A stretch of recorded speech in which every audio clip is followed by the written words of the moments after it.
ছবির মতো সুন্দর এই জায়গাটিতে আমরা গেছিলাম 2022 সালে। আমরা বলতে আমি, বোন, দিদি আর মিনাদিরা। মিনাদি হচ্ছে আমার দিদির খুব ক্লোজ একটা ফ্রেন্ড। ওরা চণ্ডীগড়ে পাশাপাশি ফ্ল্যাটে থাকে। ওদের ফ্যামিলির সাথে আমাদের ফ্যামিলিটা বেশ ভালোভাবেই মিশে গেছে। যদিও ওরা আমাদের মতো কিন্তু বাঙালি নয়, তা সত্ত্বেও আমাদের দুটো পরিবারের মধ্যে অ্যাডজাস্টমেন্ট খুবই ভালো।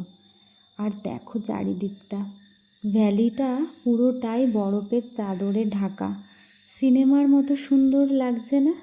পুরো বরফের মধ্যে আমরা সবাই ছিলামও বেশ কিছুক্ষণ।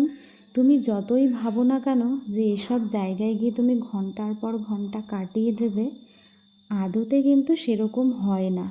কারণ একটা সময়ের পরে শরীর আর সাথ দেয় না, হাত পা পুরো নাম হয়ে আসে। আর ওই যে শ্যুটগুলো আমরা পরেছিলাম বরফের জন্য, সেটাতে কিন্তু তুমি টয়লেটও যেতে পারবে না, ভীষণ কষ্টই হয়ে যায়।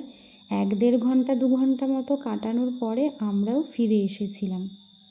জায়গাটা হচ্ছে মানালি আর সিমলার মাঝামাঝি কুফরি বলে একটা জায়গা।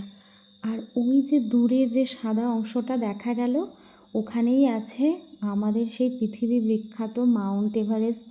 তার আশেপাশে লোৎসে আরও যা যা সব শৃঙ্গগুলো আছে। বড়দের সাথে সাথে আমাদের পুচকুগুলোও কিন্তু দারুণ মজা করেছিল। এখানে আমরা গেছিলাম 2022 সালের ফেব্রুয়ারিতে।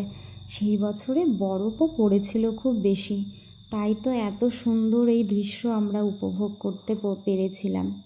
আজকে এটুকুই, পরের দিনে বাকি গল্প নিয়ে আসছি। টাটা।